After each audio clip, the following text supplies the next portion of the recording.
Hi, everyone, and welcome. Today we are joined by Gilbert Doctorow, an historian and analyst of international affairs. So, welcome back to the program. Good to be with you. So, yeah, America has attacked Iran, and it seems like a good place to start would be the extent of the destruction. Now, obviously, we don't know this yet, the extent of destruction that the Americans inflicted on Iran, and the commentary appears to vary between Trump's insistence that this was a spectacular success, the complete obliteration of Iran's nuclear facilities, to the other side of the spectrum, which would be that this was a complete failure and the attacks were symbolic at best. Now, obviously, narratives have become an increasingly important part of wars, and given that we have to wait for evidence about the destruction, I think it's possibly more sensible to explore the meaning of these competing claims. So, what do you make of them? Well, as regards the Fordo installation of site, which is the most critical, the most important, so we understand, among the various nuclear sites that have been struck by Donald Trump's B-2 bombers and cruise missiles. We don't know, and I don't believe we will know in the foreseeable future when decisions are being made by all parties on how to behave and how to proceed. Why do I say that? Because these are deep underground. It is the remarks by Trump concerned the external parts of this installation. Of course, nobody from Iran is going to say what was done and was not done, what was there and was not there. It's not in their interest to say it. And I'd say that by remote, the Americans and all other outside parties have no ability to determine precisely what was destroyed, nor are they necessarily interested in stating publicly what they find, if they find anything, because the narrative that Mr. Trump gave is the dominant narrative, and it is a sufficient narrative for political purposes. And I maintain that this attack had political purposes and not really military purposes. Um, the the important thing to say is that some of the best informed and most informative um, peers who are on other interview programs, Scott Ritter in particular, has made the claim that no significant damage was imposed on the Iranian installations, that whatever was of value had been removed a week earlier, and is now in storage in the many different underground um, uh, centers that Iran built over decades for just this eventuality.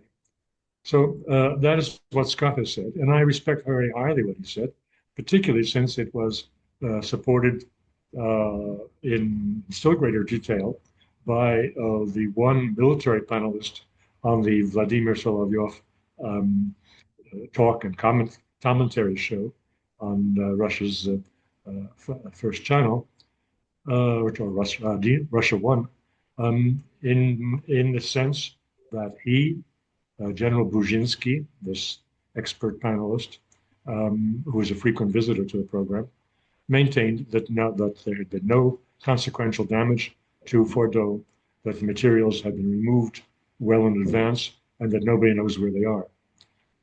He also went on to say that the chances of such an attack achieving success in obliteration, as Mr. Trump said, were close to zero, because you'd have to have sequential dropping of these bombs in the same exact spot, not nearby. If you were going to drill down sufficiently to destroy the deeply underground storage centers and refuge and the centrifuges, you would have to have more than one bomb falling in exactly the same spot. And that is difficult, if not impossible, to achieve in these wartime conditions when the planes would be very much on the lookout for attacking missiles that could bring them down. So these are the points that General Brzezinski made, and they support what Scott Ritter was saying. I don't know what his sources were. And they leave us with, as I say, the question, what else can we discuss? And my peers have discussed a lot of other things, but particularly the question of legality or illegality of the American military operation. Was it constitutional or unconstitutional? The general feeling is that Mr. Trump was acting in violation of the American Constitution, and he certainly was acting in violation of existing American law, which requires that he go to Congress for approval when entering upon a military action against another sovereign state. That did not happen. Mr. Trump did this entirely on his own initiative. However, uh, that is where the narrative ends from the peers whom I've listened to. I don't pretend to spend all of my time listening to everybody else, but these are the most important. I listen to what the shows that I consider the least sensational and the most factual. And there, my peers end their discussion and go into speculation that Mr. Trump is irrational, that he's acting on his own initiative without any solid inputs and so forth. I don't find that their attempts to make sense out of Trump to be very convincing or to be very profound. I don't say that what I'm about to say is profound, but let's give it a try. Um, what is said now is that if indeed it comes out that the Americans attacked a hollow shell or that their attack was ineffective because it wasn't deep enough or whatever, then the Americans are left with a second mission. Would they do the same thing a second time? Improbable. It was very risky, it was very costly, and the results seem to be insufficient to the stated objective. So what is they left with? They're left with the same thing that Israel had. Everyone says, oh, Israel can't do this by themselves. That's not a serious proposition. They could do it by themselves if they used their nuclear arsenal. And that is what we have in front of us, the United States. If it should go back and try to redo this, the only option it will have is to use nuclear arms. All right. Now, that takes us back to Mr. Trump's thinking. What did he do? Why did he decide on this? And everyone assumes that he is uh, serving his Zionist masters were among the big donors to his electoral campaign and simply to his friends in Israel. And that is an assumption which may be true, but it also may be false. It could well be that Mr. Trump foresaw the possibility of Israeli nuclear attack and preempted it by an American strike using conventional weapons, which only the United States has. So I would like to I'm not intending to be an apologist for what he has done. It was illegal. It was in its own way barbaric. But I can't say that it's the first barbaric act in recent American military history. So it has to be given full consideration and not judged by the prejudice that the man is by nature irrational and whimsical and does whatever comes into his silly mind. That is not a serious way of going about political analysis. Yeah, it is interesting though because I also made the comments earlier that if the US and Israel opposes a peaceful settlement in Iran because it's seen as too humiliating, then there's only two options now, given that Israel is not doing well in the war of attrition. Again, I think they were mainly going for a decapitation strike, which then failed. That is the only two options then, if they're losing in a war of attrition, is to either United States comes into the war or a nuclear weapon by Israel. But what I thought was interesting, which you have commented on, is that if Trump now say that this was a spectacular success and the only objective is to end the nuclear program. Indeed, J.D. Vance came out with a comment saying that the U.S. is not at war with Iran. We are at war with Iran's nuclear program. I mean, this is a very strange framing. I'm, I haven't heard this before, but again, I think this is the modern politics is stripping words of their meaning. But either way, uh, if this is true, they're only after the nuclear program, and they claim that this was a astonishing success. Then the U.S. can declare victory, and in other words, they can then pursue peace. I mean, there is some logic here, though, because what if Israel's saying that they're attacking Iran because they can't allow them to have a nuclear weapon, and their American sponsors are saying, well, there is no more nuclear program. Why can't there be peace then? They could have taken the nuclear option off the table. So it is a very interesting argument. I guess a good hypothesis to test this hypothesis, whether or not this is the case, would be what happens next, because Iran have to retaliate in some way to, well, to have a deterrent.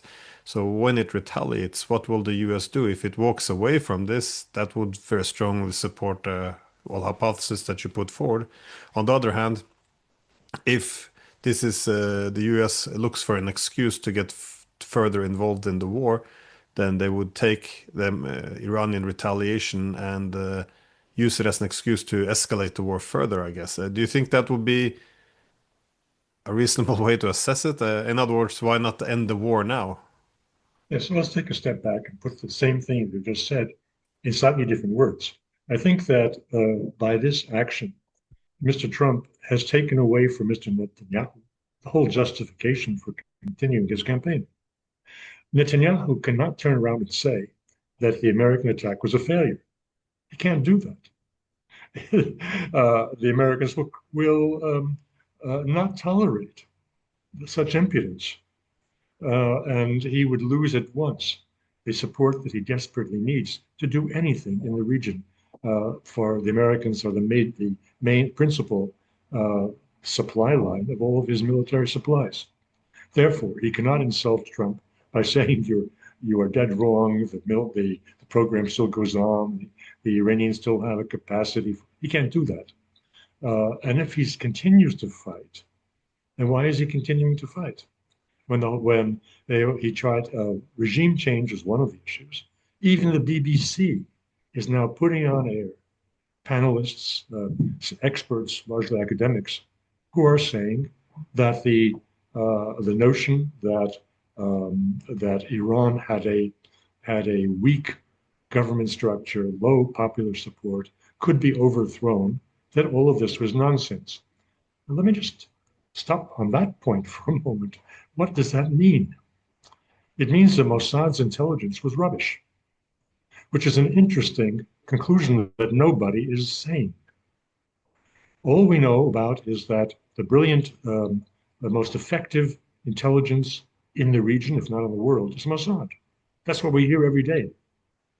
But wait a minute, what was their intelligence good for? It was good for locating the residences or the daily offices of the military, of the Revolutionary Guard's top generals, and the location of the nuclear scientists who were about to be assassinated by Israel. In that, Mossad did a fantastic job. But I'm sorry, they missed the big picture, that the regime is solid and that the regime is resilient, and a regime which lived through 8 years of American-fueled war with Iraq from 1980 to 1988, that regime knows how to have depth of management and resilience in case leading figures are picked off. That Mossad did not get, which means the value of Israeli intelligence is no better than anybody else's intelligence. And the notion that they are leading the Ukrainians into attacking this or that, but if they're so poor in protecting themselves from their neighbors, what good are they in the larger international environment. So, but I just say this is a point that is extremely, to my way of thinking, extremely important in our judgment of the relationship between the United States and Israel. That seems to be missed by everyone because they're not looking at it from a different perspective. They're all drilling down in the same spot. Now, is this um, misjudgment of Mossad the only misjudgment here? What about the ongoing war? We hear very little about it in mainstream media and also on alternative media. How can you hear about it if there is the strictest war censorship in Israel that we now see?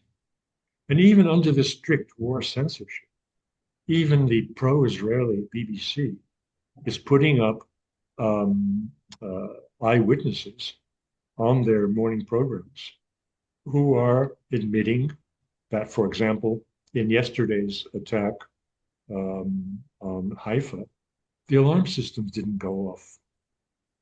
This fabulously engineered Iron Dome and the three other levels of air defense did not catch the incoming Iranian missiles. And therefore, there were substantial civilian casualties in Haifa from people who were near but not inside their air raid shelters. So the notion that the Iron Dome and other air defenses are effective has been given up, even by the BBC. They no longer are saying that, oh yes, Israel just had to intercept a few missiles because obviously the Iranians have run out of missiles or they have run out of the capability of launching them because of the strikes that the Israelis and Americans have made. The BBC doesn't say that anymore. There is the understanding, tacit understanding, that the Iranians are firing as many missiles as they think they need to on any given time, on the assumption that nearly all of them will hit target. Now, that's a whole new understanding of the level of conflict between Israel and Iran. The fact that Israel's air defenses are no longer effective, even if they have not run out of all of the replacement missiles that they use to intercept. That is shocking. And also, I see very little attempt to bring together two issues that are very big. The $175 billion that Mr. Trump has committed to building a golden dome in the States. Anyone who looks at what's going on in Israel today should accept that it is um, it is useless. And I don't see that being aired yet in Congress. That line of attack, that the vivid demonstration is occurring every day in Israel's failures. So there's a lot going on, but not everyone is looking around. A lot of people looking in the same tunnel vision of one or two issues. Well, you mentioned that if Netanyahu would say that the American strike was a failure, in other words, they have to continue the war, that the Americans wouldn't permit it. I find this interesting because it goes to the core of another discussion, I guess, which is also existing, which is that, are the Americans owned by Israel through the, Israeli lobby, or is Israel being used as an instrument of America? It goes back to this question whether or not Americans would permit, I guess, disobedience. Now, I tend to lean towards the former, that is, assuming that Israel has huge control over United States. But it is interesting, the opposing arguments, and I haven't really, haven't locked myself in firmly to my beliefs because there are some. I guess solid arguments going the other way that the United States might be using the Israelis as well as an instrument in the region. I was wondering if what are your thoughts around this issue? Well, Because let's. if I just add quick, because it is Hmm. important to the wider issue whether or not did Trump get dragged into this war, or are they using, for example, Israel as an instrument? I subscribe to the second view, but before going into that, let's take a step back and look at professional biases. Again, one thing that surprises me is that so few of us uh, look in the mirror and try to discern the level of our understanding and where our prejudices shape our understanding of things that are new. Journalists generally don't have a time horizon going back more than 2 weeks. Commentators, perhaps a few years. Historians, maybe a few centuries, as a bias. Um, Academics, no, please don't take this personally in any way. I can, although I haven't taught more than 1 year at a university, at the start of my postgraduate period, nonetheless, I do have an academic background and could be considered one. Um, we have our own limitations, which we very rarely admit to. We tend to love our dissertation subjects, and they tend to influence things that we do 30 years later. I mean, this was Henry Kissinger's a case in point with his Congress of Vienna, uh, his studies from his doctorate, which influenced his work to the end of his career. And he's not the only one. Most of us are that way. The the the issue here is of one John Mearsheimer, who in 2007 published a book which almost resulted in his banishment from university life because it was so scandalous. It touched on the taboo subject of Israel's control of the U.S. Congress and U.S. foreign policy. He and Stephen Walt, he's a Mearsheimer from the main school of American realist uh, studies of international affairs, and his colleague at Harvard, Stephen Walt, they published a book on the control of Congress, control of American foreign policy by Israel and its lobbyists. And John, as a lecturer, you use the same material year after year, and you don't necessarily start revising or reconsidering it.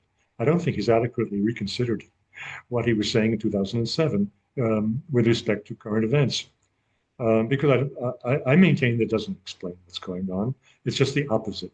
Now, when I said this a year ago, I wasn't the only one who said that Israel is a tail being wagged by the American dog with his head in Washington. The consensus view was the tail was wagging the dog, and that American policy was being set in Tel Aviv or Jerusalem and not in Washington.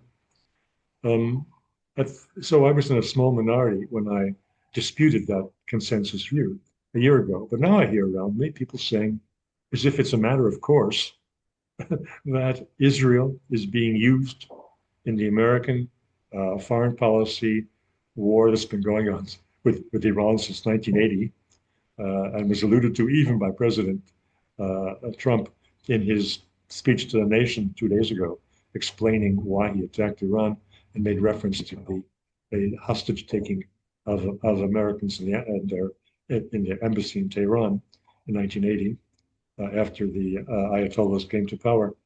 Um, that this um, uh, tradition is invalidated by the way Israel is being destroyed under the eyes of Washington by the Iranian counterattacks, which resembles, if you want to again take 3 steps back, resembles what the Americans are doing to Ukraine as their tool or instrument, as you said, in weakening, strategically defeating Russia.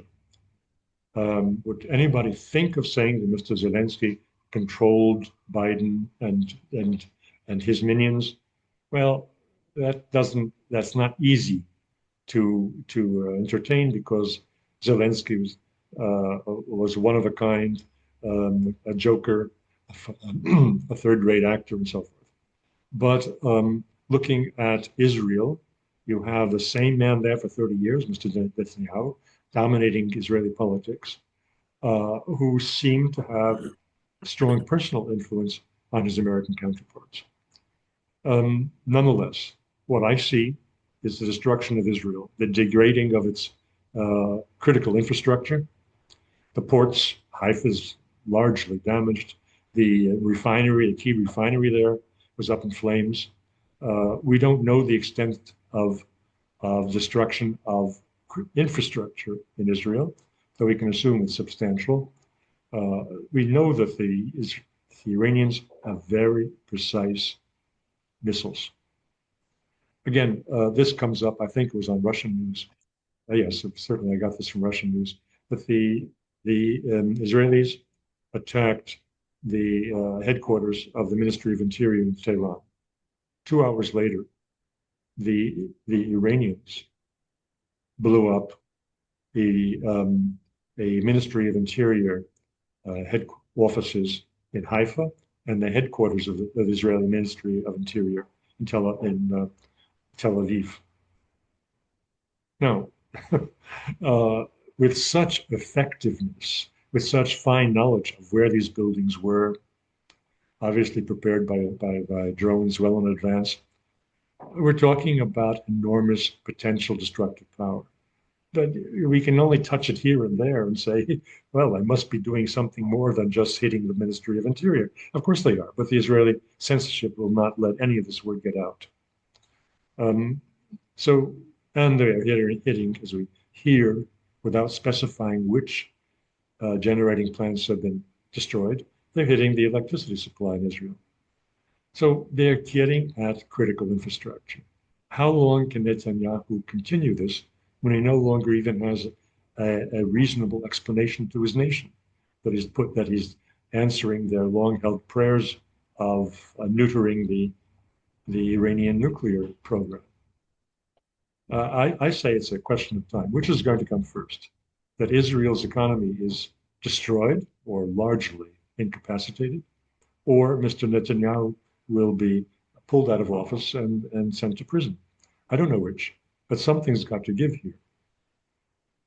Yeah, it can't continue like this. I find that interesting though the comparison to Ukraine because that is often where the criticism comes from. That is because in when it comes to Ukraine, it's often much like with Israel, it's presented by the political and media establishment that there's no higher purpose or no more virtuous goal than to help Ukraine, and this is our moral duty. We have to do everything we can for the Ukrainians, and it's such a virtuous goal that to the extent that dissent becomes immoral, you can't criticize this holy mission, and thus opposition becomes illegitimate.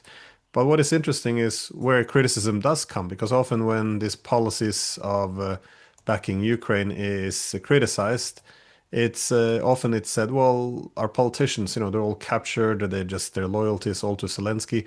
Why are we giving more to Ukraine than to the poor people in our own country? We have struggling infrastructure, yet our politicians care more about Ukraine. And this is kind of where the main criticism comes from our Ukrainian policy. But this is also this is not reality. If you look at the actual policies, I would say that our political and media establishment couldn't care less about Ukrainians. Again, with every election, and they appear to have ignored the popular will of the Ukrainians. As you said, Zelensky was a peace candidate. Through our backing of a different nationalist group, were able to flip Ukraine. They had the election again in 2019. They voted for for peace, implementation of Minsk, and again, everything was done by Western governments and their NGOs, which are financed by Western governments, to overturn that entire election and keep them on the path to conflict with Russia, even knowing that this would result in the destruction of Ukraine. But again, it's a useful tool. We saw our governments escalate whenever possible, reject all diplomacy, negotiations, not just to end the war, but even to reduce some of the intensity of the war and yes, prisoner exchange and anything that could have actually helped the Ukrainians. And even now that war is, let's be honest, has been lost, they still want to fight to the last Ukrainian, something we would never do with our own soldiers. But again, these are not our men, and as more and more Ukrainians are recognizing, they are, they're a cheap instrument to weaken an opponent. So this idea that our politicians are all, that they're subordinated to a Ukrainian interest, it's a lot of nonsense. They took Ukraine from its beginning when nobody wanted to be part of NATO, when they saw Russia as the main partner, and they've been using it as an instrument to throw out the Russians. So this idea that the problem is that our politicians are all owned by Zelensky. I mean, he was a peace candidate. He didn't initially. He didn't want these policies.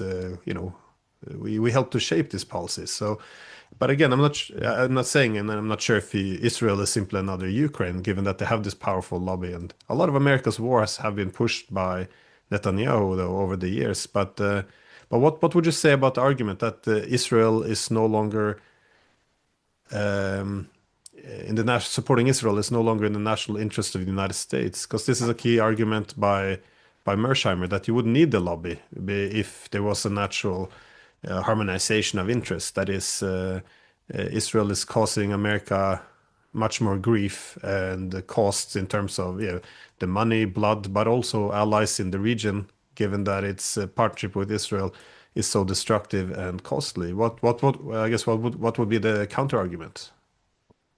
Americans are very vengeful.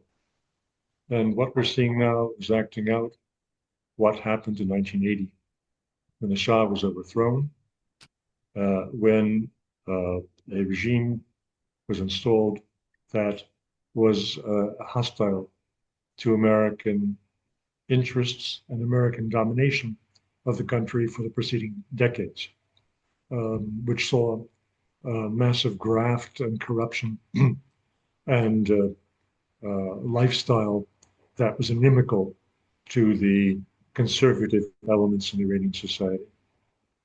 So what we're seeing now is Donald Trump answered the question for me, the question you're posing.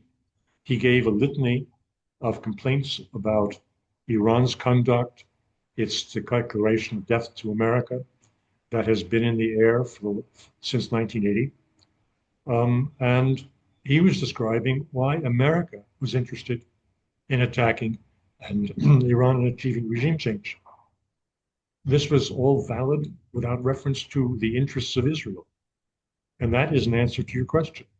If I were a resident of Tel Aviv and I looked at the destruction around me of residential blocks, maybe my own home, I mean, the journalist who has been covering Israel for Russian television for the last 25 years, his apartment was shaken, the windows were blasted out. I assume there are many others besides the Russian journalist who saw firsthand destruction of residential blocks. And I would ask, what is Mr. Netanyahu doing for me?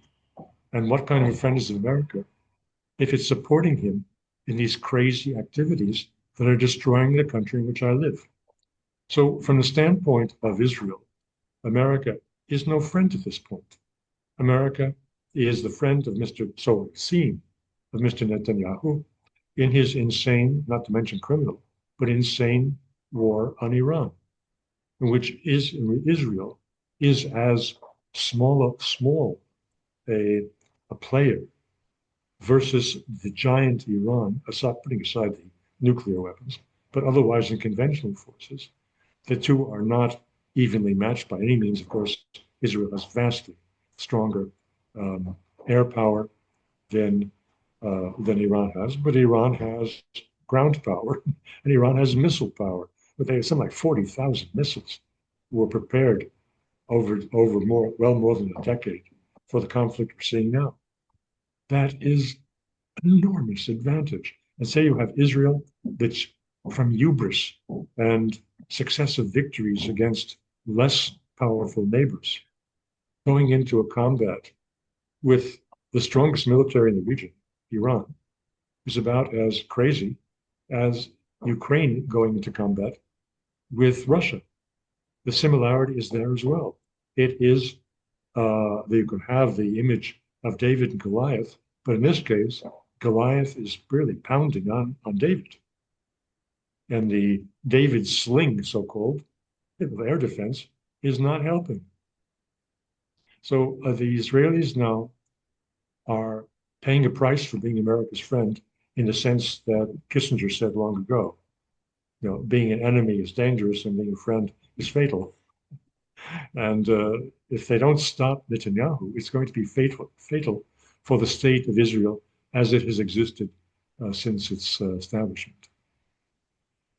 Yeah, that's an interesting point, though, that if one addressed the question to what extent Israel's, I guess, partnership with the United States is an American interest, it assumes that the U.S. is all based on rational thinking around its own national interest. But yeah, to bring up, well, I think there was a quote by Oscar Wilde where he said, "America's the only country that went from barbarism to decadence without civilization in between." Well, just suggesting that yeah, there's a that endurance, the sustainability of the project, and the rationality is not always there. But I'm not sure if it applies here. I just wanted to shift a bit towards, given that we are comparing this also with Ukraine. How does this relate to Russia? Because Russia, it's often argued now, has a responsibility to support Iran, given that they've signed some agreements, but also Iran has provided important critical assistance to Russia in its own war, this proxy war in Ukraine, where a lot of drones have been shipped. This was also something put to Putin, and Putin, he rejected the idea that Russia had betrayed Iran by not rushing to its aid. Um, Again, it's a bit unclear exactly what kind of aid that the Russians would send, because the Iranians haven't sent soldiers to Russia, and but what do you see as being how are you reading this? How much support could they expect from the Russians in this conflict? Well, I'll answer that in a second, but I don't want to forget something else that comes from inside information within Russia that we don't have in the West. Mr. Dmitriev, who is Vladimir Putin's assistant and was his envoy for establishing a rapprochement with the United States, the man who was very well connected with all Russian business and also with American business. He made a statement which is quoted on the Russian news tickers this morning, that since everyone is looking at the possibility of Iranian response to the American attacks, not only in a direct military response, but also in economic warfare. Precisely the question of closing the Straits of Hormuz and vastly affecting the global trade in hydrocarbons, oil and gas. Dmitriev said this morning that the Iranians are considering closing the Straits of Hormuz to specific countries. The countries being the United States, Britain, France, and Germany. Why not? Of course, it's more complicated than that because it's not necessarily uh, uh, tankers flying the flags of those countries. In fact, it's improbable to be flying those countries' flags, which are serving the interests of Western Europe and the United States. Nonetheless, if you just look at it more broadly, the way that the Houthis were banning passage through the Red Sea of all ships, merchant ships that are serving Israel, regardless of the flags that they're flying. So the Iranians could do something similar, which would not completely interrupt global trade, but would certainly be noticed and affect the trade in gas and oil in the affected countries. Um, but to come back to the bigger question of Russia's obligations, this is a lot of them made of this. Of course, the same people who are saying, the Russians have been thrown out of the Middle East, they lost Syria, they lost it.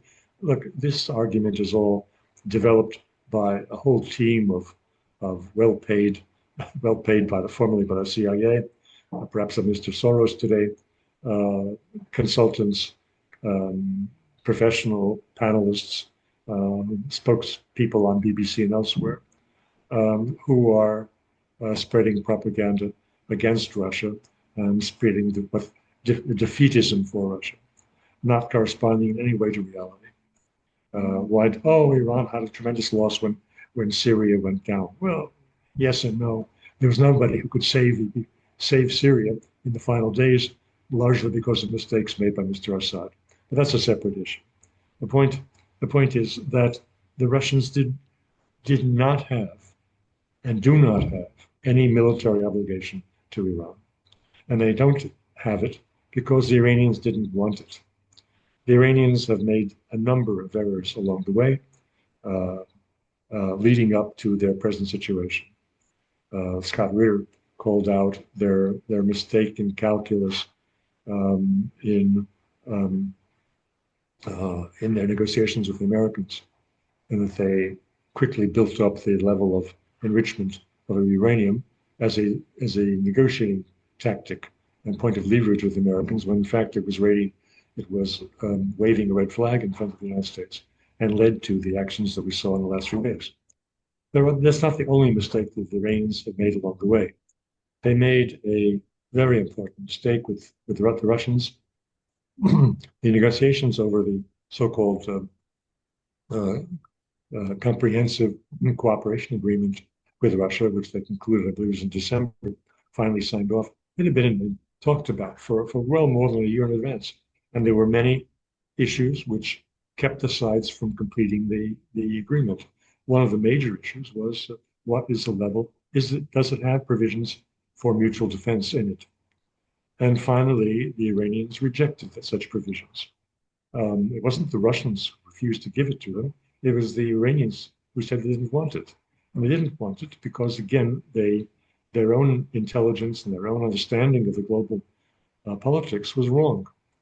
They assumed that Washington would, under President Trump today, would conclude an agreement with them under acceptable terms for their continuing enrichment at low levels and supervision of international agencies, and including American inspectors, that this could be achieved, and that as a result, the very punishing American sanctions on their country would be lifted, and they would be back in the warm embrace of the Western world.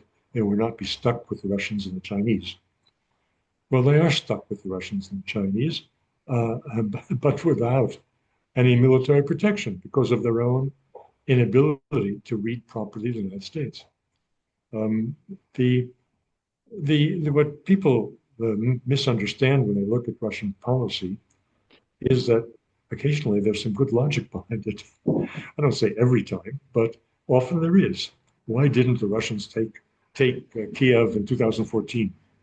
Well, they could, of course. The Ukrainian army back then was worthless, but there would have been economic sanctions that would have crushed the Russian economy within a week or two, because the Russians were not prepared as they were in 2014, as they were in 2022.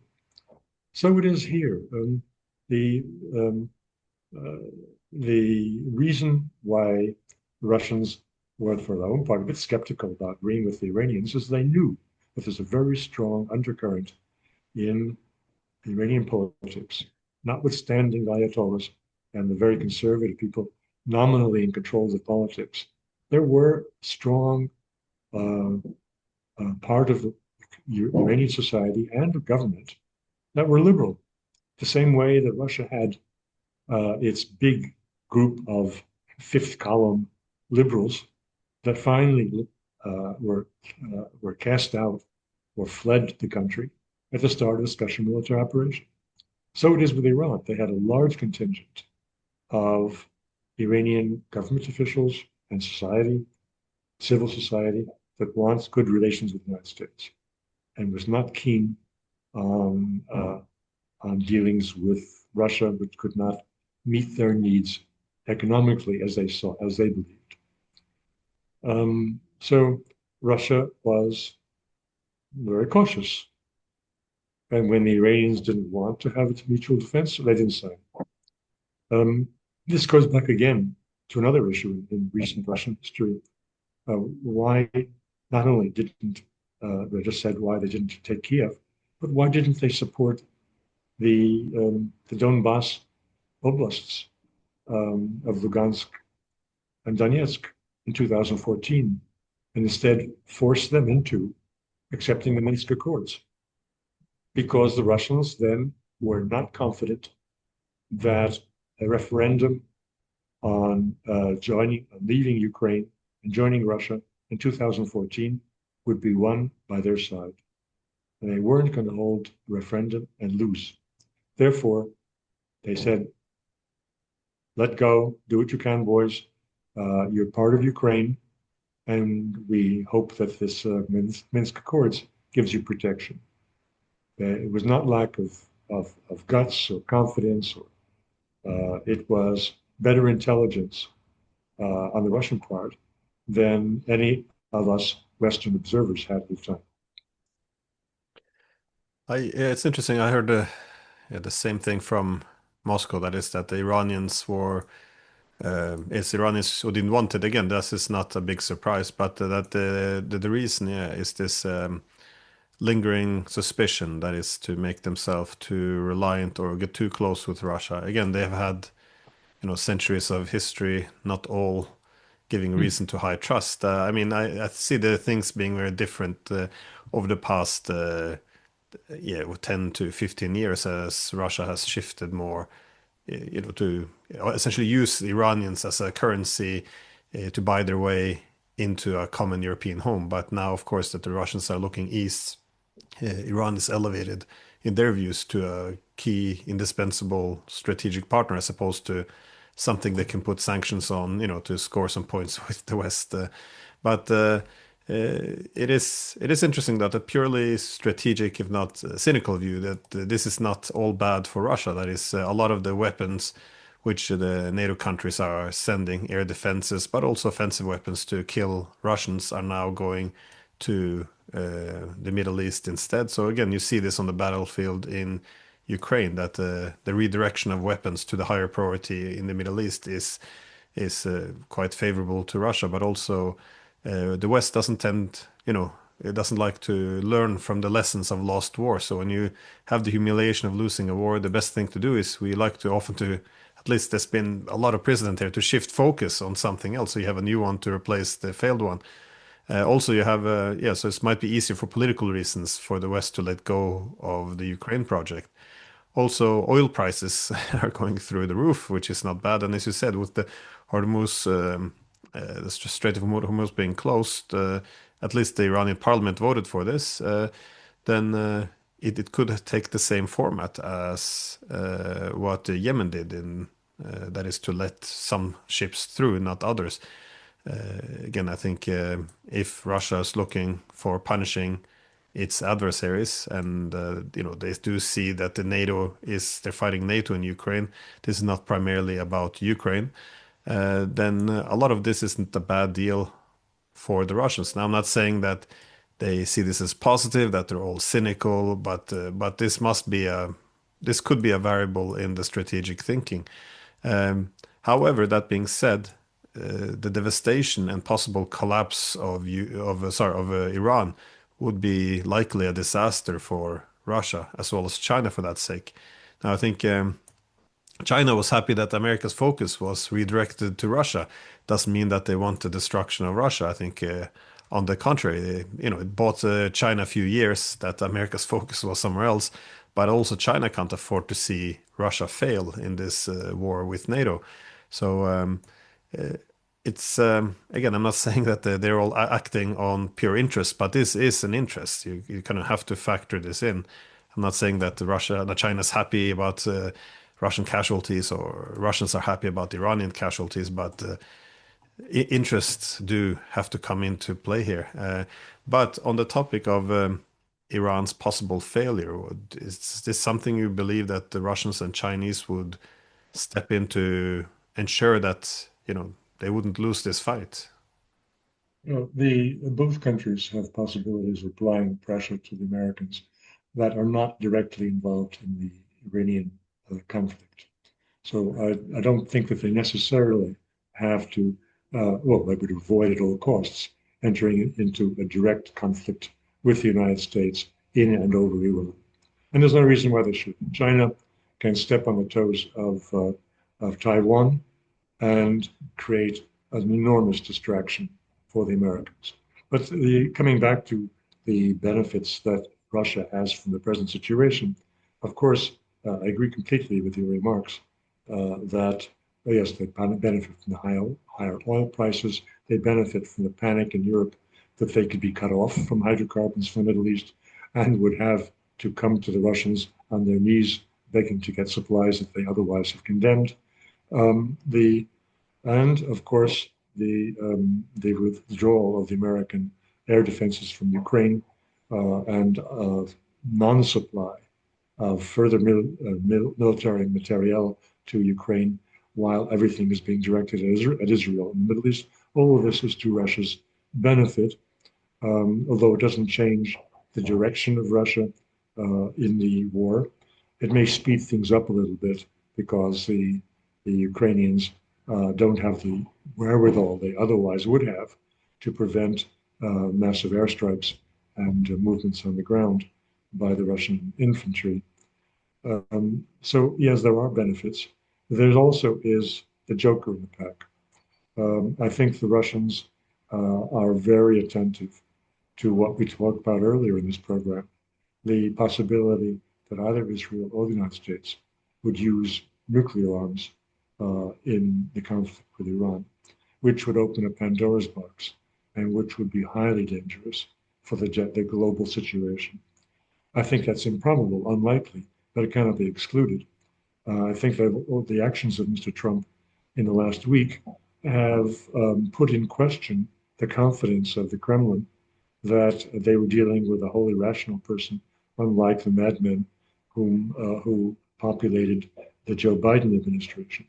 I think they must be somewhat unnerved by the well cynical way that Trump has used negotiations to lull his enemy while preparing for a Pearl Harbor type attack, because all of these lessons are valid for their own dealings with the Americans. And that puts into question, I think the Americans are now totally distracted from the peace process in Ukraine, which for the Russians is a good thing. It's also a good thing that the primacy given to the Middle East conflict has removed Russia and its war in Ukraine from the front pages of our newspapers. The less that we see on television about the Russian devastation on civilian infrastructure in Ukraine, the better it is for the Russians.